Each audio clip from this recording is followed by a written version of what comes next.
right now. Thomas Hearns is an open book to Ray Leonard. Backs up against the ropes. This is one of the most unusual calls by a referee in the history of the sport. The first loss. A tremendous victory. Leonard fighting off the ropes. It happened. It happened. Uppercut by Douglas. Down goes Tyson. Hooks in right hand shot. Excellent. Knocks out by Tyson. Slumps to the canvas. The champion struggles to stay on his feet. How do you like it? How do you like it? Well then, another Legendary Nights is here for you fight fans, and we're fast approaching our 30th Legendary Nights episode, and this is our 29th. This is the tale of Rafael Márquez versus Israel Vazquez. 4 great overall fights, and one that turned out to be a little bit of a stinker, which we'll talk about throughout the course of the episode. But 3 out of these 4 fights of this absolutely legendary series is fantastic, and it's one that's been brought up in the past on the polls, and it's one that one of our listeners, Dominic, who messaged the page and said to us, could you do this particular series of fights? And said, well, you know what, it's come up so many times, let's get it done, let's get this little quartet of fantastic fights done. So Johnston, your memories then initially of the Marquez Vasquez fights? Quite simply brilliant. I mean, these two warriors epitomise the Mexican style, that skillful brutality, and their trilogy of fights were basically truly amazing, electrifying fights. And I mean, I'll say the trilogy because it basically was a trilogy with one extra fight, as you just rightly mentioned, to just sort of, we won't go too far into it if nobody knows, but you know, it was just like a decider in a way. You got the rubber match, but then you had the full fight, and it was a fight that probably should never have happened. But I mean, we will go into that. But just these, I mean, great fighters. They mirrored each other, and they matched, their styles matched perfectly. I mean, it was like a jigsaw puzzle, wasn't it, with these two? You just knew they were going to be in. You were going to be in for a treat when you watched these two step in the ring against one another. So, as always with the Legendary Nights series, we'll do a build-up to the first, second, third and fourth fight, and we'll go through their careers, intertwining together throughout the course of the episode, how these two came to be on their collision courses, and of course all the fights, and we'll give some detail of each individual fight, how it all went down, and then we'll talk about the aftermath of what this meant for boxing and how it transcended the Mexican boxing legends and the fighters of Mexico. So we're going to start first of all with Israel Vazquez. He was actually born, if nobody knows, on Christmas Day in 1977, and as he was growing up, he used to work at his father's funeral business. Now, he actually never had an amateur career before kickstarting his professional career, and he started his professional career on the 20th of March 1995, making his debut in the bantamweight division at only the age of 17 against Eduardo Rosas, who was only 2-0 in Mexico City, Mexico. So that tradition of Mexican fighters starting so early, turning over so early, was always something that I think people remember about a lot of these great Mexican fighters, the guys like Chavez's, and even like in this day and age, we've got Canelo, who started at the age of 15, would you believe? So another instance here of Israel Vazquez turning professional at the age of 17. Now, Rafael Márquez, he's the younger brother of the multiple-time world champion Juan Manuel Márquez, and he began his professional boxing career at the age of 20 on September the 14th, 1995, at the Campeche, Mexico. Although he does insist that it was only an exhibition bout, the fight counted on his record, and it resulted in an 8th round technical knockout loss to the former WBC bantamweight champion and the 33-year-old Victor Ranabales, who was 39-14-2. Now, his matchmaker that night must have been given the biggest dressing down you've ever seen in boxing, because it was quite simply a poor decision to put a debutant in with a former world champion. Now, 6 months later, he decided to start afresh and he re-debuted and was matched more sensibly and he ended up going on to win by a second-round knockout. But what start to both of their careers. Yeah, as you say, the Mexicans, they do like to start early. They don't tend to mess about in the amateurs, and they learn their trade in a professional game. Eric Morales, Herrera, and as you mentioned, Canelo, Chavez, they all start relatively early, and as I say, they find their feet in the pro games. And ironically, I mean, that's a great story of Rafael Marquez, straight from the off, the younger brother of one Manuel Marquez, and the fact that he still says that it wasn't actually a debut, it was an exhibition fight. And I find it crazy. I mean, what on earth was his matchmaker thinking, sticking him in the ring on his debut against Victor Roblanes? Really, really strange one. But really interesting start for the pair of them. And going back to Vazquez, with just 1 week's notice, Vazquez actually fought unbeaten Mexican star Oscar Larios, who was actually 20-0 in his only his 13th fight. And that happened on April 12, 1997. And he won by a sensational first round knockout at the Arena Costelino in Mexico City, Mexico. The fight is on YouTube. It's got Spanish commentary, but it is an absolutely stunning knockout. And I would advise anybody to go and have a look at this. It's just beautiful timing. The way he feels Laris sort of hits him to the body, and he comes up with this wonderful counter right, and it's just a destructive action. If nobody knows what Vazquez was like, I advise anyone, go on YouTube, have a look at this knockout. This is the first fight between him and Oscar Larios, ends in the first round, but wow, what an absolutely stunning finish from Vazquez. So Vazquez enjoyed an active 1997 with 4 wins, and in 1998 with 6 more wins, 7 of which were stoppages before he suffered his second professional loss against Marcos Licona, who was 13-1-1 by a very close split decision on March the 27th, 1999 at the Tropicana Hotel and Casino in Las Vegas, Nevada. Vazquez was knocked down in the 9th round, which effectively cost him the chance to win the NABO Super Bantamweight title, which had been vacated by Jorge Laxavera. For the next 4 years, Marquez worked his way up the bantamweight rankings and established an impressive record of 21 wins, 2 defeats and 20 knockouts before taking on his toughest opponent today, who was Gennaro Garcia, who was 22-3 at the time, and this happened on the 12th of November 2000 at the Las Capralas Regency Hotel in Denver, Colorado. Now, both fighters were willing to trade from the off, which resulted in Marquez getting dropped in the second round with a right behind the ear. Now, Marquez struggled to get up immediately and then decides to take a knee to recover. However, he actually took too long to return to his feet before the referee's 10 count and then was stopped. So Marquez disputed that stoppage, but the decision was final and it was back to the drawing board. No, I mean, what an impressive. I mean, he had the craziness for the debut and then goes on to win 21 fights, only losing twice, and there's 20 knockouts. And then he has this situation, I suppose, again, he's a bit green, a bit naive. He's gone down, got up too quickly, thought he'd take a knee, and then obviously jumped up too late. I mean, these are errors that I suppose you would learn in the amateur games, and as we mentioned, the Mexicans don't tend to go that way. But back staying with Marquez 1 year later, after 4 stoppage victories, Martinez did gain recognition for defeating 2-division world champion and future Hall of Fame member Mark Johnson, who was actually 40-1 at the time. Now, he won by split decision at the Memorial Coliseum in Corpus Christi, Texas, on the Angel Manfredi and Julio Diaz undercard. Now, in bizarre events, Johnson was originally declared the winner of the fight when the scorecards were read out. Now, another announcement was made minutes later saying that the scoring was an error, but Johnson was still the winner. But after the main event, another announcement was made saying Marquez was the winner by split decision after the scorecards were reviewed again.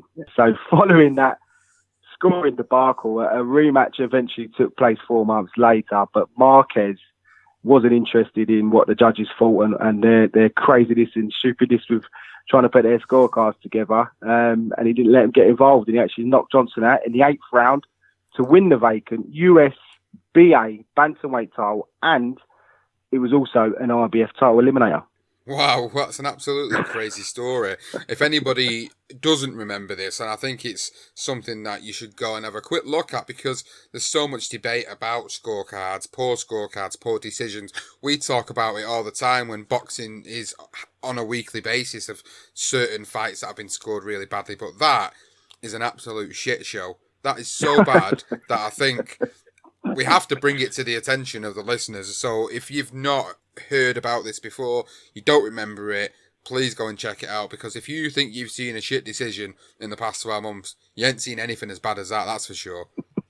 Now, bouncing back from that close defeat to Lincona, Vazquez clocked up 12 wins on the trot with 8 stoppages, including an NABF Super Bantamweight title win over Don Concepcion, who was 25-1, in January of 2001. Now, originally, a fight against the WBC champion Willie Jarine was next, but due to an injury to Jarine's leg, Oscar Larios was brought in as a replacement, and they would contest for the WBC Super Bantamweight interim title.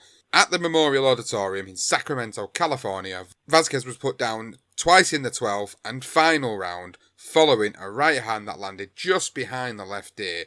The bout was officially stopped when Vazquez went down for a second time. Another great fight, that one. And that, again, you can see a lot of these fights on YouTube. HBO are heavily involved at the beginning of their careers, as you will find when you move on to February 15, 2003, live on HBO After Dark, one of our favourites. It's just a go-to place. The HBO After Dark show is always brilliant. And Rafael Márquez finally got his chance at the unbeaten IBF bantamweight title holder, Tim Austin, who was 25-1. And Tim Austin, may I say, is very underrated. He's a very good fighter, actually. And this took place at Caesars Palace in Las Vegas, Nevada. The American Southpaw had held the title for 6 years and was making his 10th defence and looked to be on his way to another successful defence until the 8th round, when the fight basically turned into a toe-to-toe warfare. Now, Marquez was hurt at one point in this round. He was actually reeling back, and Austin was trying to go for the kill. And then obviously the champ ended up getting caught. He ended up getting caught with one of those left hooks. And with the way the fight turns in this round, it just becomes, as I say, a warfare. And Marquez, it just fell into his territory. Austin should never have done what he did. He tried to go for it. You can see it. You get a guy that will go for the finish, and then he gets caught, and that's basically what happened. He was a bit sloppy, but he got caught. And the champ did show courage to return to his feet after getting knocked down, and he was all over the place. But then, obviously, Marquez went for it, and he put him under a lot of pressure, as he does. Great pressure firing those left hooks, and he was a devastating finisher, Marquez, and the referee stopped it. And Marquez became one of very few brothers combinations in boxing history to hold world titles. And he said after the fight, I feel very content and very happy to have won this title. I feel very, very happy. Marquez actually went on then to make his first defence of the title against the former light flyweight champion Mauricio Pastrana, who was 33-1, at the Staples Center in Los Angeles, California, on October the 4th, 2003, winning via a wide unanimous decision, 118-110, 117-111, and again 118-110, before going on to stop American Pete Fresina, who was 27-3-1 in the second round in January 31st of 2004 at the Dodge Theatre in Phoenix, Arizona. Now, while Marquez had become a legitimate world champion, Vazquez was still chasing the dream, following his loss to Larios. 3 wins on the bounce put him in line to challenge the southpaw Jose Luis Valbuena, who was 24-2-1 for the IBF Super Bantamweight title, which had been vacated by a certain Manny Pacquiao. Now, live on HBO Latino at the Olympic Auditorium in Los Angeles, Vazquez was not going to let this opportunity slip away again, and was quoted by Boxing News about the fight, and he said, "I always gave my best, every single time I fought, but it was a dream of mine to become a world champion.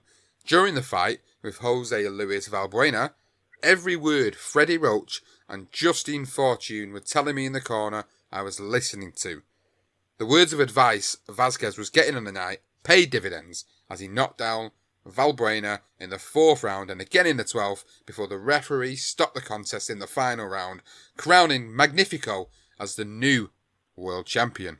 So now we have 2 world champions, one in the bantamweight division and one in the super bantamweight division. Obviously, Marquez has made his first defence, and Vazquez picks up his title. Now, 6 months later, from the Marquez fight, in his 3rd defence of the IBF bantamweight title, Marquez knocked out Roberto Ruiz, who was 31-2-2, with a stunning counter right uppercut in the 3rd round at the MGM in Las Vegas.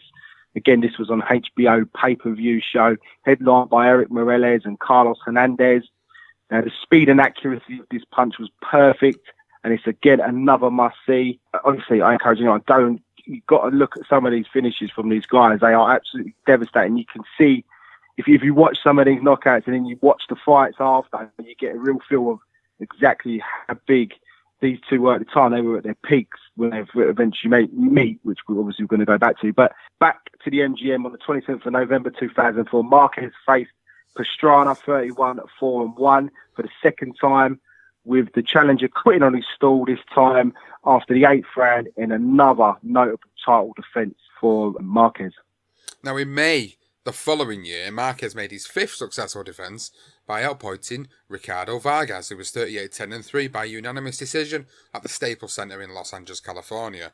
Vargas hit the canvas in the 12th round but managed to survive the onslaught to hear the final bell. Now, going back to Vazquez, in his first defence of his IBF title, he knocked out undefeated Armenian Artem Simeon, who was 14-0-1 draw in the 5th round before going on to defeat Armando Guerrero, who was 23-6, with a hard-fought unanimous decision victory that some felt was actually closer than the scorecard suggested. The fight was televised live on ESPN2 on the 31st of May 2005 at the Ho Chunk Sports Center in Linwood, Illinois, and all 3 judges had it 116-112 in Vazquez's favour. So Vazquez, again, defending his title, Marquez defending his title, these two on the collision course to meet each other. They really were, and obviously at this moment now you've got one in the bantamweight division, one in the super bantamweight division, and they are becoming the 2 main men of their respective weights. And moving back to Marquez in 2005 on November 5th, Marquez took on an undefeated IBO bantamweight champion, which is Silence Membuza, who was actually 18-0 at the time, and this was Caesars Tejo in State Line, Nevada, and this was his 6th defence of the IBF bantamweight title. Now, Marquez was ahead on all 3 judges' scorecards moving into the 4th, and following a left hook to the head that knocked Membuza down for the first time as an amateur and a professional in the 1st round, referee Norm Bunden decided to stop the contest on the advice of the ringside physician, who was Stephen Brown at the time, due to a 2-inch cut on his right eyebrow, a cut under his left eye, and a cut under his left eye. Now, Membuza and his handlers complained that the cut had been opened by a headbutt, but Bunden ruled it as a punch, and that was the reason why the wound had opened. Now, Mark Ratner, who was the chairman of the Nevada State Athletic Commission, actually said that the cuts were caused by punches. The more severe cuts were worsened by a headbutt, but if the cut had been opened by a headbutt and then worsened again, then it would have been a no decision. It was a bit of a political situation. Obviously, Silence Membuza and his handlers weren't best pleased with the referee stopping the fight. By the sounds of it, I haven't seen this fight. I mean, this is a lot of this information I've pulled off. I see some pictures that I had the time to look at, but he did look a bit of a mess, to be honest with you. I can sort of see why the referee would have decided to pull it. Israel Vazquez and foe Oscar Larios, who is now 56-3-1, met for their rubber match on December the 3rd, 2005 at the Mandalay Bay Resort and Casino in Las Vegas. Vazquez was unable to defend his super bantamweight title because the IBF withdrew its sanction after Larios refused to participate in an IBF-mandated second weigh-in in the afternoon of the fight. Therefore, the WBC Super Bantamweight and the vacant Ring Magazine junior featherweight titles were on the line. Now, Larios was on a streak of 9 consecutive title defences, but Vazquez got off to a flyer, putting Larios down in the opening round. In the third round, a large cut opened over the left eye of Larios. So on the advice of the ringside physician yet again, in another fight, Dr. William Berliner, Tony Weeks actually stopped the fight, meaning Vazquez won by a third round technical knockout. So again, more controversy this time in Vazquez's rubber match with Larios, to go on and have the fight stopped in the third round due to that cut, but then goes on obviously to win and get the WBC Super Bantamweight and Vacant Ring Magazine Junior Featherweight title. Oh, brilliant. I mean, their trilogy, again, is another great trilogy. I mean, from the first fight, it seemed like a bit of a no contest, but the finish from Vazquez in that first round, as I mentioned earlier, was fantastic. And then the two next fights were brilliant again. And then on June 10, 2006, at Boardwalk Hall in Atlantic City, New Jersey, Vazquez defeated former champion Ivan Hernandez, who was 23-1-1, in his first defence of the WBC, the ring and the lineal super bantamweight titles, when Hernandez could not continue after suffering a broken nose in the fourth round.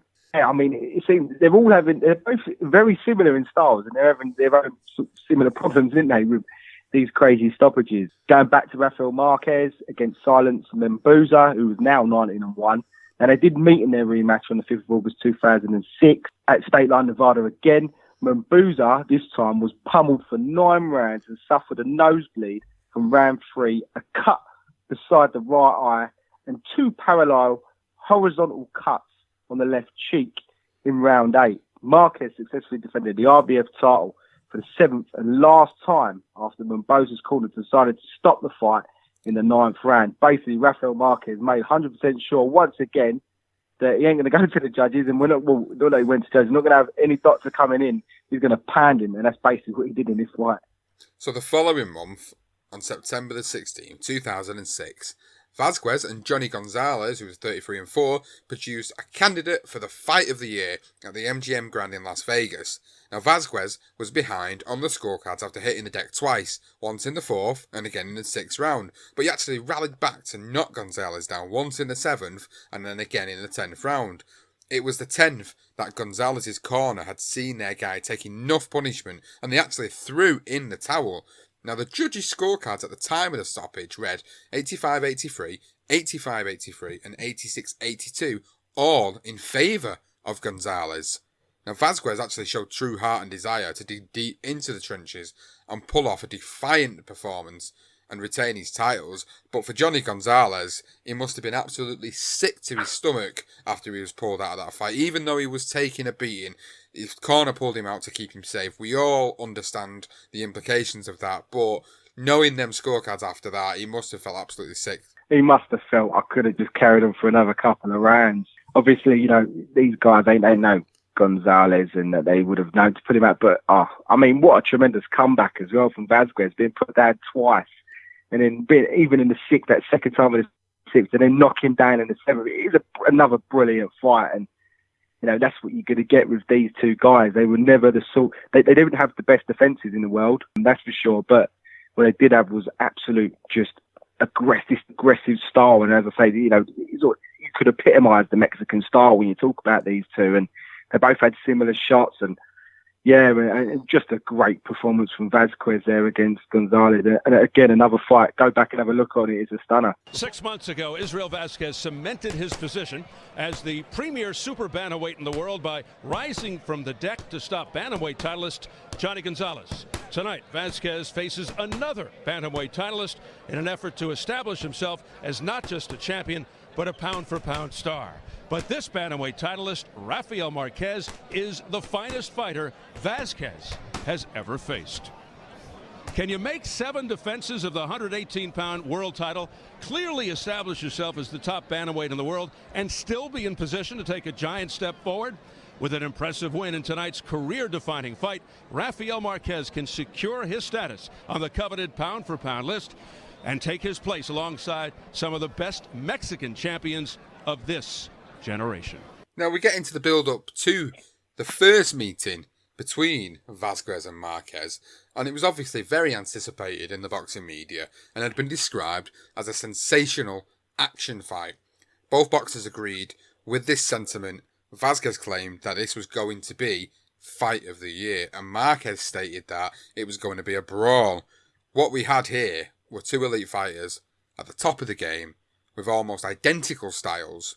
Now, when analysing their keys to victory, both work well behind the jabs, but both have dubious defences, both work the body to great effect, and loved to use their signature shots, which was a left hook. The 5 foot 5.5 inch Marquez, who was a half inch shorter than Vazquez, had made 7 successful defences of the IBF bantamweight title he'd won in 2003, and would be moving up from £118 to £122 for this WBC title fight. And he actually said, "I feel really good at £122. I feel much stronger, and I'm sure the weight is not going to be an issue once I get inside the ropes. Believe me, I have the punching power at this weight." And Vazquez believed he would have the advantage because of the weight, saying, "I am a natural 122 pounder. He has never had to do that before. I think this will be the biggest obstacle facing him.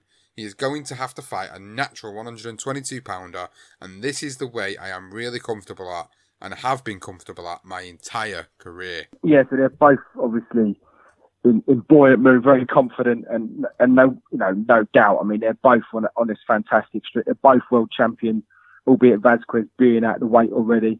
But there was an interesting scenario for Vazquez, because Freddie Roach was not with Vazquez in his training camp for about 10 to 12 days, period before the fight. Now, this is actually because Oscar De La Hoya was on his big press conference build-up to his up-and-coming fight against Floyd Mayweather Jr. I'm not sure how much of a hindrance that was, but it was definitely something worth mentioning. And Vazquez did accept that Marquez would be his most dangerous opponent he had ever faced. But he believed that obviously that being the natural heavier man, he would take advantage. Marquez will be the most dangerous fighter I've faced. I am going to knock him out in 7 rounds. The only winner besides me in this fight will be the fans. Vazquez then also said, "Marquez and I don't want to face each other, but we have to because we are the best." Vazquez said, speaking through an interpreter, "I expect him to come at me with everything and try and knock me out." Now, however, Marquez claimed that he felt much stronger at super bantamweight and that at this weight he would be just as powerful, and responded, "How do you know that it will go 7? So he was basically countering back the fact that he's going to knock you out in 7 rounds. He said, "How do you know it's going to go 7? Because I'm probably going to knock you out." And he also mentioned that Vazquez is the type of fighter that likes to throw a lot of punches. He is always in attack mode. My style is very similar. I'm not here to dance around, and neither is Vazquez. This is why I think this fight is certainly going to live up to its billing. So Rafael Marquez versus Israel Vazquez, the first fight, took place March the 3rd, 2007 at the Home Depot Center in Carson, California. It was broadcast on Showtime. The referee was Raul Caez Jr. and the judges were Dave Moretti, Pat Russell and Jack Rice. The titles on the line were the WBC, the Ring and Lineal Super Bantamweight titles. Now, Vazquez had stopped 31 opponents on his way to a record of 41-3 and was 29 years old. Marquez had 32 knockouts whilst going 36-3 and was 31 years old. So going into the fight itself, an absolute barnstormer, I must say, before we go into a little bit of a breakdown of this particular one. Now, rounds 1 and 2, as predicted, the fight turned out to be an absolute brawl, with the early portion of the fight being dominated by Marquez with his greater hand speed and combinations. He was able to land an uppercut, which broke Vazquez's nose in the opening round. And in rounds 3 and 4, Vazquez seemed to be in trouble in the third, but was able to knock Marquez down with a left hook on the inside. Now, Marquez rose from the cameras at the count of 3, although he was on unsteady legs at this point. He actually managed to see out the remainder of the round. Vazquez was unable to take advantage of that knockdown in the next round and was clearly in discomfort. Well, Marquez was actually able to recuperate. So the first 4 rounds of this fight, absolutely fantastic, and it just set the precedent of what this series of fights was going to be.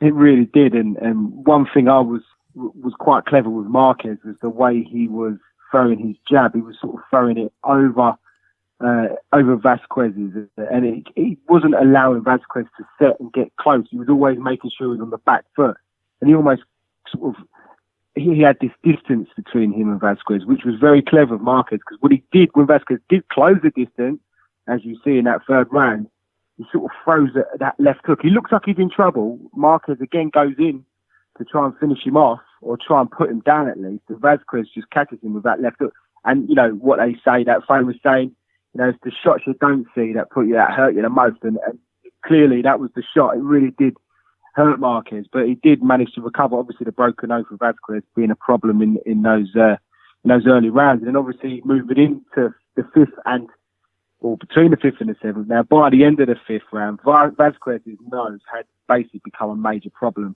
with Vazquez actually telling his cornerman, Freddie Roach, I can't continue. Now, despite this, the fight did continue for two more fast-paced rounds before Vazquez finally retired on his stool at the end of round 7, claiming, I can't anymore. I can't anymore. And as a result, Marquez was announced as the winner and the new world champion. Marquez with the left uppercut. Now the left was blocked by Vazquez. Vazquez with a left-right combination coming on. Vazquez turns it up.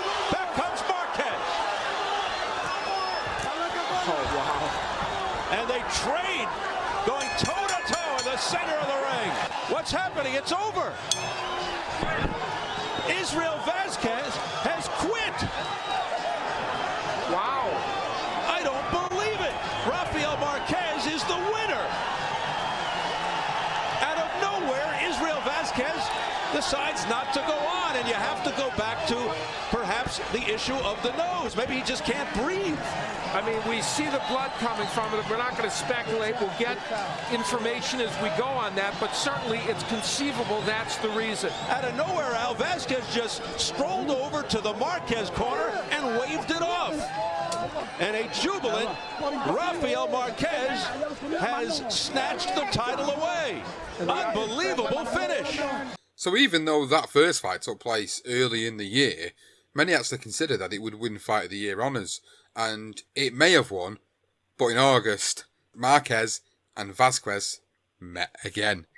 Which leads us into, of course, the second fight. So we got this first fight where Vasquez seemingly quit. Some people might have just said there that he's had to quit the fight, he can't do it. Some people might have had a difference of opinion on that, and I'm sure they did at the time. However, he felt like he was justified a rematch, and it warranted a rematch between the two of them because it was such a great fight. So the build-up to the second fight, and it was originally scheduled for July, but it actually had to be pushed back to August. Now, after his success in the first fight, Marquez actually predicted that he would once again win by knockout. Now, before the rematch, Vazquez had to hire Rudy Perez as his new trainer, as his previous trainer opted out of the bout. Roach actually claimed that Vasquez should have taken more time off and that he was starting to slur his words. And on the other hand, Vasquez said that he wanted to show in the rematch that he could beat Marquez when he was fully healthy. Now to the unfinished business at hand. Rafael Marquez, considered pound for pound one of the best fighters in the world, but to keep that lofty standing, he must retain the title tonight with a conclusive rematch victory against an opponent who's as hungry as he's ever been. Yes, former champ Israel Vazquez has never been more motivated, saying, quote, when somebody takes something from you, you want it back.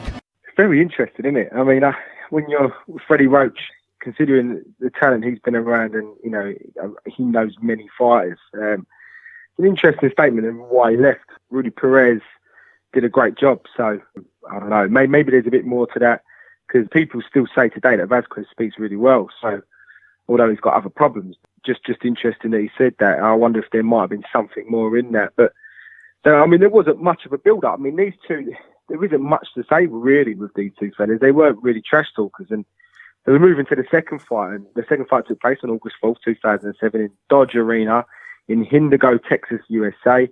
Referee was Juan Pablo Garcia, broadcast obviously on Showtime. Judges were Ray Hawkins, Gal Van Hoy, and Ejando Rochin. The titles on the line were the WBC, the ring, and the lineal super bantamweight titles. Vazquez now has a record of 41-4, and he was still 29 years old. And Marquez obviously had a record of 37-3 and was 32 years old. In this particular fight, what we've done is we've picked out some of the most notable moments of the fight as opposed to trying to break down the whole thing, because the last thing we want you guys to do is get bored listening to it. So there's that many fights to go through with this tale. We decided to pick out the most notable moments of the fight and the result, and subsequently lead on to that third fight, of course. So round 3 was a very notable round in this particular fight, because after good exchanges in the first 2 rounds, the action did peak in this round. It was one of the best rounds of boxing you'll actually ever see. Both fighters exchanged heavy punches throughout the round, with Marquez actually suffering a cut over his right eye and looking in serious trouble. He was actually able to respond with a series of overhand rights, which then opened up cuts over both of Vazquez's eyes. So with the tide changing in Marquez's favour, Vazquez rallied back, landing that trademark left hook which turned the tide once again, and the announcer Steve Albert described the action as one of those old-time fights. It really is a stunning round of boxing. One of the best rounds, again, you will ever see. I mean, we could probably pick, if we was to just pick, we was to go through 12 rounds and just pick any round across boxing, I think round 3, I think this could well be the round 3 of all, one of the best round 3s you'll ever see. It's just absolutely stunning. And you know, the action didn't stop. It was non-stop action going into the 4th and the 5th. But again, round 6 was another interesting, another fascinating round. And in round 6, the blood would continue to flow from Vazquez's left eye throughout the fight. Now, during the 6th round, Vazquez was able to knock Marquez down with a heavy right uppercut, left hook combination to the head.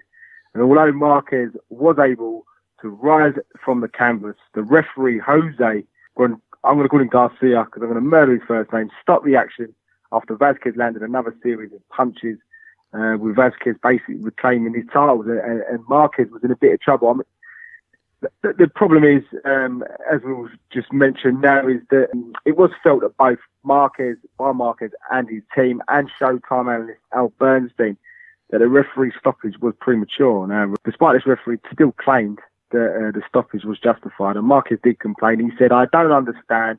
I was throwing punches. I was able to fight. I don't know why the referee didn't see his eyes and think that he was hurt too." Did you believe that the fight should have been stopped? Were you in physical danger and trouble? I was still throwing punches. I don't know why he stopped the fight, because I was still able to fight. You were cognizant. You were not in trouble in your mind? I don't know why the referee stopped it that manner, because I was still throwing punches. Did you feel as though you could continue this fight and win, and did you recognize that his eyes were a problem and that gave you an opportunity to end this fight? He goes that he doesn't know why the commission or the referee didn't see that he was in trouble because of his eyes that were sliced up, that were hurt.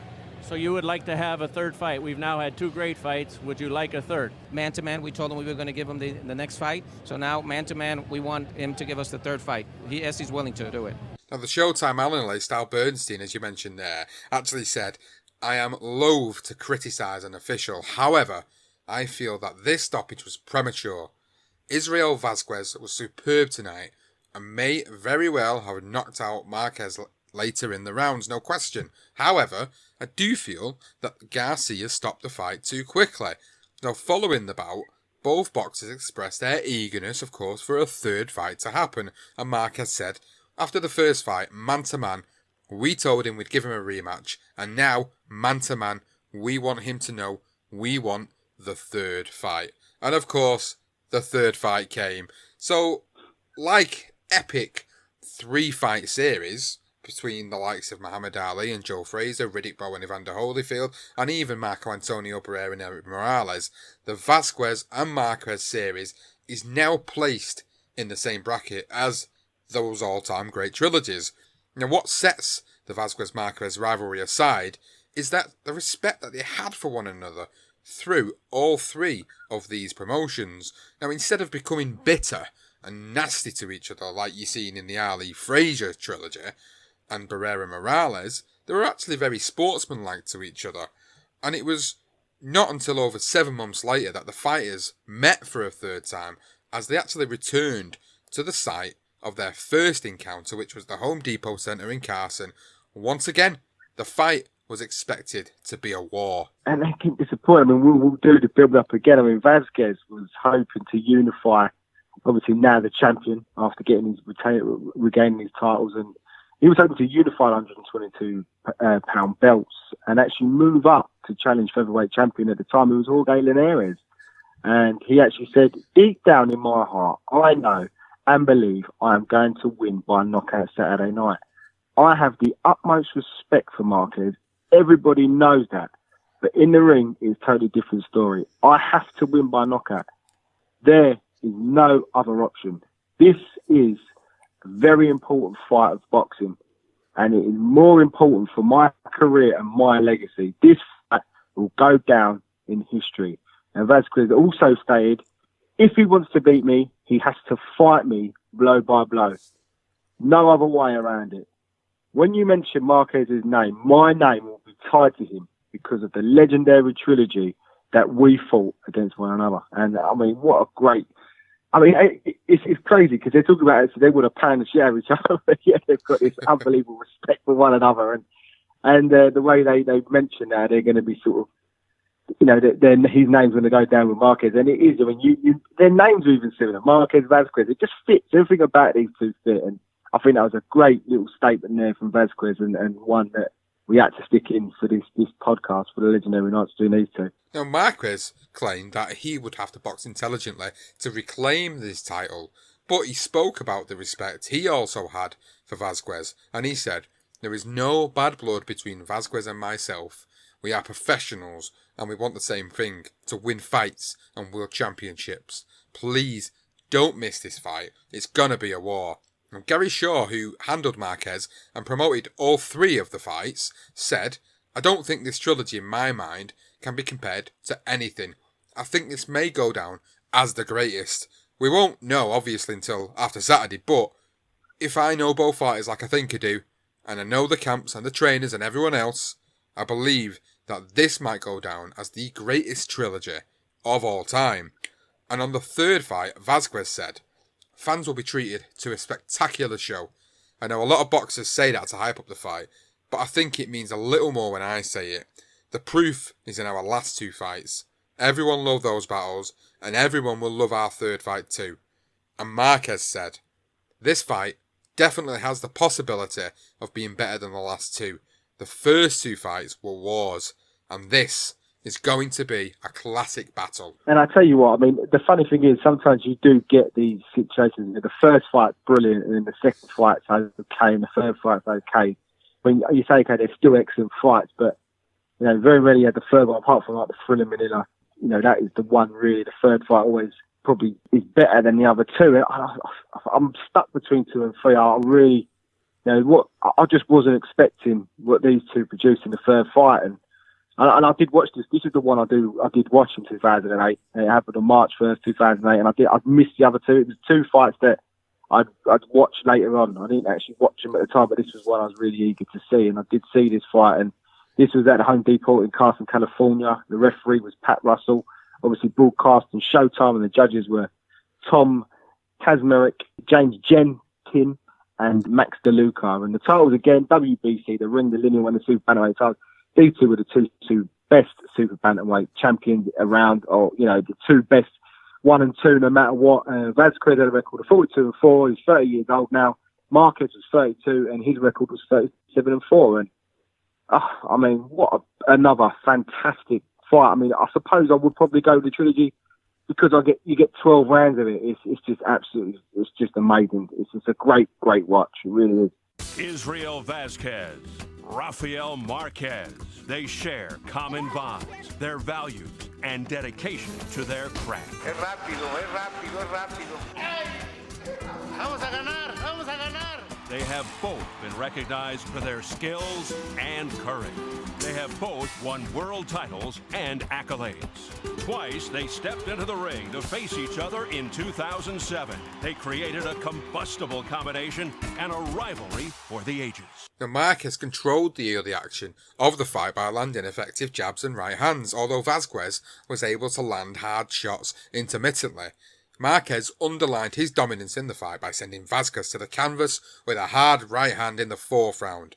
Vazquez survived the knockdown and would go on to hurt Marquez several times in a round that was named Round of the Year by Ring Magazine, and an absolutely fantastic, brilliant round that we should go back and watch once more because it's unbelievable. Honestly, we don't use the word unbelievable when it's not. It's fantastic. Now, the fighters were evenly matched over the middle portion of the fight, with Vazquez once again fighting with deep cuts over his eye. He was very susceptible to getting these cuts over his eyes, Vazquez, and it was quite evident in the fights with Marquez. Now, Marquez actually suffered a setback in the 10th round when he was docked to point for persistent low blows. Both fighters engaged in non-stop action, and unlike the first two encounters, this one went the full 12 rounds. And late in the final round, Marquez was badly hurt from a heavy barrage of punches, and with only seconds to go in the fight, Vazquez scored a knockdown when the referee deemed that only the ropes were keeping Marquez from going down. So just when you think it couldn't get any better, it got better in that final round. Oh, it's just tremendous. I mean, I think that's why I always go with the third fight for me as my favourite, because we get 12 rounds. I get disappointed when I watch the second. I'm without Bernstein. I think the referee stopped it a little bit prematurely, and I think that would have been could have been this fight. But then it saved them. It saved them for this, and I think this was just spectacular. And how it went, the drama in that 12th round was incredible. And you know, the low blow in the 10th, I don't know, it seemed a bit harsh. Yeah, again, I could sort of feel for Marquez. But now, although Marquez was able to recover and hear that final bell, it was inevitable. And Vazquez, obviously, with the low blow and then with the knockdown, he was announced the winner by split decision. Tom Kazmarek scored the bout 1-1-14, 1-1-11 in favour of Marquez. But that was overruled by scores of 1-1-14, 1-1-11, or 1-11 by Max DeLuca and 1-13, 1-12 by James Jenkin, both of Vazquez. He won split decision on one of the best fights I've ever seen. You know, just watching it again, it's one I'm not that I forget about, but when you just, with all these, there's so many great fights that sometimes you do, this one sort of slips under the radar. And Showtime have been doing a thing over the lockdown period where they did actually broadcast these three fights, and I don't know. I mean, I don't know what one you want, Chill. I don't know what one's your favourite. They're all brilliant, but for me, this third one was just excellent. I just enjoyed every minute of it. The third one is the best one for me. Obviously, we're going to move on to talk about the fourth one, the stinker that we called it at the start of the episode, in comparison to the trilogy, so to speak.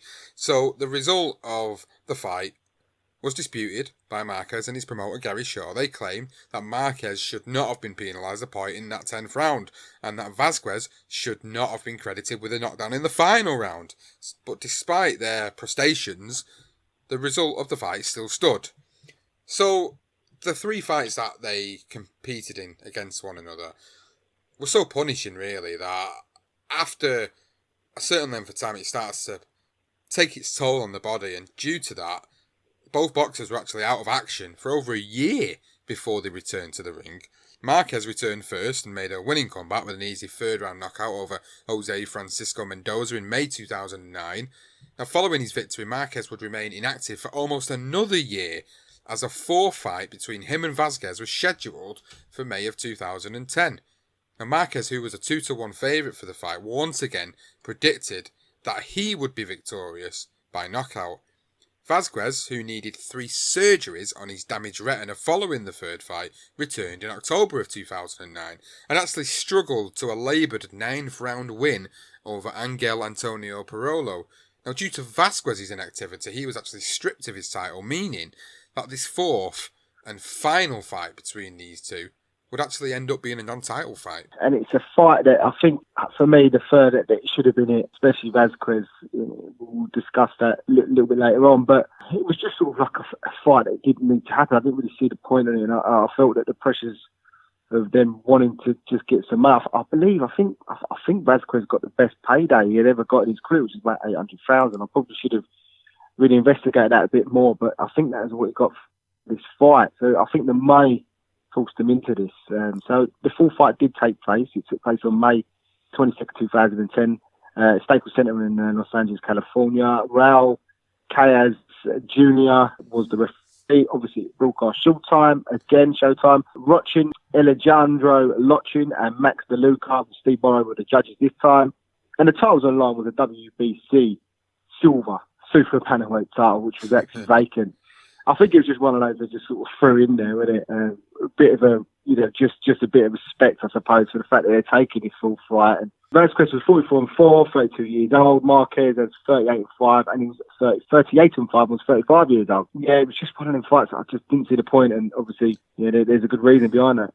I think before we sort of break down this particular 4 fight, the reason I used the word stinker was not because it was a boring fight, so to speak. It was more that these two guys were past the best when they fought for the 4th time. They'd shared the ring 3 times before in 3 exhilarating fights between one another, and really you couldn't have expected anything more out of these two.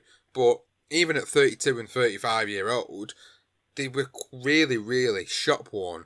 They were really past their best because they'd had these grueling fights against one another. So this fight wouldn't really be as exhilarating as what the previous 3 fight was, and there was no real reason for this 4 fight to take place, to be honest with you. I mean, there was protests from the 3rd fight, but for me, this didn't need to happen, but it did.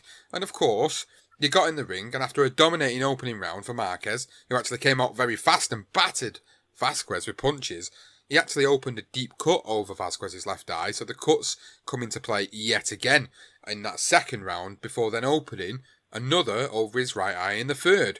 Now, the cuts to Vasquez's vision were significant, and it left him severely impaired, and a combination by Marquez sent Vasquez down to his knees for a knockdown.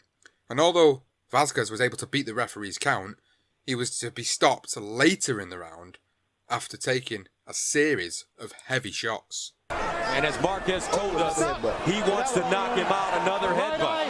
Headbutt, right eye, box. And now he's cut on the right eye. Wow. How long can he go with these severe cuts over his eyes? Nice body work. Oh, beautiful looping right hand by Marquez. That slows Vasquez down. That hurt him. And it dropped him. And he can't see. Why do you stay in there? I mean, he's a proud fighter. He's fighting for his country. I mean, this is what real fighters do. Here he comes. He might not have much time. 3rd round. Scheduled for 12. Left hook to the body. Another right hand. Vasquez in trouble. Oh, they stop it. Just like that. Rafael Márquez. Short night. And we're all tied up 2-2. Yeah, and it was a bit bad one. I mean, the eyes were something that everybody, he had surgery on them. It was obvious he had problems with that left eye in particular. And Marquez even said himself, I mean, the respect between the pair, we've just spoke about and demonstrated. But he actually said that we went for the eyes. He went as the first thing I went for. I mean, why wouldn't he? Even Vazquez, I would have done the same thing. I mean, that's just, when these two get in the ring, they're a different animal. He didn't give a shit about his eye. He just wanted to win the fight. And Marquez was inevitably declared the winner, and the 2 Mexican warriors were tied up with 2 wins apiece in their 4-fight series, and both fighters expressed an interest in a 5th meeting, which, well, this should have happened a lot earlier. I mean, the wear and tear the fact that these Mexicans start so early, the wear and tear from the other fights beforehand, and the fact that, you're knocking on, they both had 40, 50 fights. I mean, it's incredible, the career they've had, and obviously the wear and tear has taken a massive toll on the pair of them. Thankfully, they didn't have the 5th. Now, this had not been encouraged by the boxing media. Obviously, even Frank Espinosa, who was Vazquez's long-time handler, stated his career is over. This opinion was echoed by several other boxing writers who claimed that due to injuries Vazquez suffered to his eyes, he should retire. Instead of a 5th fight with Vazquez, Marquez fought Juan Manuel Lopez and lost after failing to come out for the 9th round, obviously taking its toll on Marquez as well. It certainly did, and it's crazy to think that a 5th fight was even proposed, even at the sole fact that they'd both actually won 2 fights apiece. That's something that would prompt you to want that 5th fight, understandably so, but the condition that the bodies were in at this point were just, like I said, shop-worn. There was just no way you could put these 2 guys in the ring together once more, because it would only end up in further long-term damage and long-term injuries. Now, Los Angeles Times wrote that the first 3 fights were epic, their 4th was pathetic. Rafael Márquez exposed Israel Vazquez as a faded champion on Saturday at the Staples Center, dominating his rival from the opening bell and then cutting up his tender eyes to even their series with a third-round knockout that left a hopeful crowd of 9,236 spectators very disappointed. The fourth fight between Vazquez and Márquez was generally considered to be the least entertaining of the series, with the fight being the most one-sided of the series, as obviously Márquez easily outboxed and beat Vazquez in that particular fight. So there you go. Most people felt like it was a crap fight. It was one-sided. They were both past the best. There was no need for a fifth fight, and rightly so, to be honest with you. And I think it leads nicely into the aftermath now, Johnston, as we start to talk about what happened for Israel Vazquez. Yeah, it's a horrible turn of events, really, for Israel Vazquez. As I say, he's done plenty of interviews. You can find them online quite easily. And they all mention the fact that he's actually really articulate, can speak really well. So the slurring of the words thing, that's why I was a bit puzzled with what Freddie Roach said beforehand. But obviously there are other problems now. Israel Vazquez is now blind in his right eye because of the beatings he took in those fights. They're not necessarily just the Marquez fight. I just think of the whole career. Now he's now 43 years old, the Mexican warrior, and he was considering a glass eye, but at one point, and after an optic nerve in his right eye went dead and robbed him of his vision. So yeah, I mean, he's got the eyes there, I'm guessing, but it's just it doesn't work. So it's a matter of, is it even worth having it there? I don't know if it would cause him pain or not. I'm not too sure. He just puts it down to the fact that it was just an injury. He suffered like an accident, he called it, which is crazy. And just as he was about to go through with an eye procedure, Vazquez's body began to diminish physically nearly 2 years ago. Now, after visiting Dr. Fustel Daniel Garcia in hospital of Jose Maria in Roma in Mexico City, Vazquez was diagnosed with systematic sclerosis, which is SSC, a chronic autoimmune, I'm not even going to pronounce it. It's a disorder that causes degenerative changes to the internal organs as well as the skin. So he's not in a good way, really. He's in good spirits. I did read an interview recently with him, and he was mentioning the lockdown and how he was enjoying watching the fights back on Showtime. So he seems to be okay mentally, but obviously physically, it's taking its toll on him. It really has. It's a really, really sad state of affairs, and exactly why we were saying that the proposed fifth fight should have never have happened. The fourth fight should have never even took place, and this is the implications of that fourth fight taking place. Now, what he actually said was that this is Vazquez. It will be a chronic disease that I will have to live for the rest of my life. There is no treatment to cure it, although it is controlled now. Since the illness affects the muscles, I can't gain weight, but thankfully it is a non-life-threatening illness. If I take care of it and be responsible with it, it can be tamed. It's really sad to read that quote from him, that his life has got to that point where he's someone who was so proud and so respectful has been diminished to someone so really humble and poorly. It's honestly really, really sad state of affairs. And obviously when you was doing all the investigation and research for the episode, when I read over it, I was just, to myself, I was just like, wow, this is crazy. It's something that I didn't know. It's something that I didn't know at all about Vazquez and what had happened to him afterwards, because you don't always get to really follow them, fighters like this. Once they've retired, once their careers are over, and with him obviously being a Mexican based in Mexico, you don't really get to hear a lot about what's happened to them afterwards. But reading that, it really made me feel sad inside. Yeah, it did with me, and the fact that he put his body on the line for our entertainment, and that's why I always, when we was running through his career and obviously picking out the highlights of his career going into this magnificent trilogy with Marquez, it's just important to just mention those big nights and the fact that he was a nice guy and he literally just loved to have a tear up. And obviously that longevity of his professional career and in those wars, in that style, that Mexican, I think Mexican, so it's just an aggressive style that they don't mind taking one to give one. And I think obviously it's taking its toll on his body. And obviously the loss of his eye. I thought it was the left eye. I must have, it was the right eye. Either way, just losing one, I don't know what side it is. It's terrible, isn't it, really? Really sad state of affairs for him. So we're going to just touch on Marquez, of course, and what happened for him in the aftermath of this 4th fight and their epic series of fights. On July the 16th, 2011, Marquez actually made his comeback in Cancun on the same card as his brother, Juan Manuel Marquez, against Eduardo Bracelli. Both fights were tune-ups, and the younger Marquez brother comfortably dealt with his opponent, knocking him down once on the way to a 6-round TKO. Now, Marquez fought against WBC Super Bantamweight champion Toshiaki Nishikoka on October the 1st at the MGM Grand Garden Arena in Las Vegas, and he lost that fight by unanimous decision. He did actually go on to fight for another 2 years following that title challenge, and went on to retire in 2013 with no more titles picked up in the process. So, although it ended pretty sad for Vazquez after this series of fight, for Marquez, he tried once more to go on to become a world champion, but was unsuccessful in that attempt.